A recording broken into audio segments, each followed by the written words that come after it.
בעזרת השם השבוע אנחנו נקרא את פרשת ראה. ראה אנוכי נותן לפניכם היום ברכה וקללה.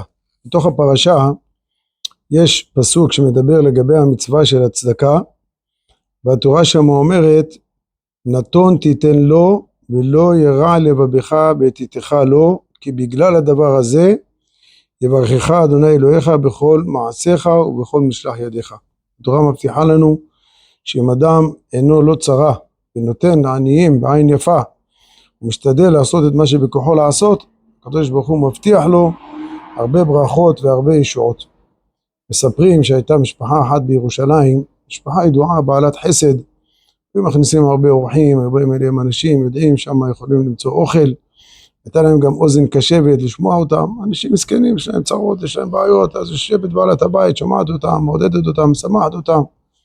בעלה גם היה נוסע הרבה פעמים לחול כדי להביא כספים למוסדות שלו, והנה יום אחד בעלה היה בחוץ לארץ, היא נסעה גם מחוץ לעיר, חזרה הביתה מאוד עייפה, אבל היה לה מנהג כזה קבוע, היא הייתה תמיד מחכה עד שהילד האחרון חוזר מהישיבה, הכינה לו כוס קפה או כוס שוקו עם עוגה, נותנת לו לאכול, נדבר כמה מילים ונכנסים לישון. ביותר יום היא חזרה מאוחר, הייתה מאוד עייפה. חיכתה לילד האחרון, ילד האחרון הגיע, הכינה לו את השתייה, הכינה לו את העוגה, נתנה לו, דיברה איתו קצת, באה לעלות לנוח חצי מעולפת, פתאום שומעת דפיקות בדלת. מסתכלים בדלת, מה הם רואים? אישה אחת, זקנה, מסכנה קשת יום, תמיד באה אליהם, מבקשת תיתנו לה לאכול, גם מדבר קצת עם בעלת הבית. אבל לבוא בשעה כזאת מאוחרת, זה לא מתאים, וגם, מה קרה שהיום היא באה כל כך מאוחר? לא, הילדים אמרו לה, אמא, תעזבי, די. זה לא מתאים, את עייפה, את לא מרגישה טוב, את חצי מעולפת, את כבר היית בדרך למיטה, מה עכשיו היא דופקת בדלת? שתבוא מחר. אמא אמרה להם לא, עם חסד לא משחקים. נעשים חסד, נעשה חסד של אמת, אני מכניסה אותה. הכניסה אותה, וזאת היא באה עם כל מיני דרישות, תכיני לי חביתה, תכיני לי זה, תביא לי ירקות, תביא לי כך. אמא, עם כל הסבלנות, נו, מביאה לה את זה, ואתה ספר לה מה קורה לה, מה עבור עליה, מה זה, ואמא שומעת אותה. באמצע אחת הילדות הגיעה, ואמא ראה שככה קשה לה לישון, אמרה לה, תיכנסי לחדר שלנו, תשלי במיטה של אבא. אמרה לה יופי, נכנסה לחדר לישון, יוצאת משם מבועלת כזאת, כולה חברת כמו סיד. אמא שאלה אותה, מה קרה? אמא תשמעי, יש נחש של המיטה של אבא, נחש ענק. אומרת, זאת עם הדמיונות שלה, קרא לבן הגדול, אמרת, בוא, כנס שם, תסדר לה את השמיכה שם.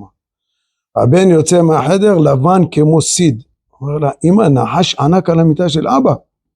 זאתי, מג'וקים היא מפחדת. להיכנס לראות את הנחש, סגרה את הדלת מהר, שמה סמרטוטים למטה, בבוקר, על הבוקר.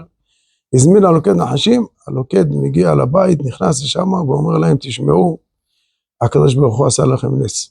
הנחש הזה נכנס דרך החלון, נחש ארסי, מסוכן מאוד. אם היו שם אנשים בחדר, הם לא היו יוצאים חיים מהנחש הזה.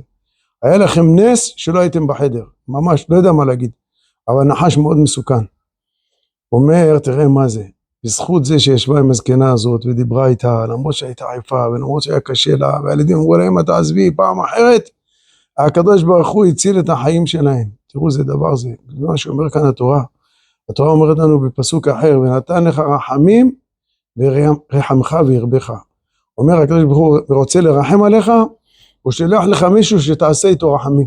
אתה עושה איתו רחמים וירחמך וירבך.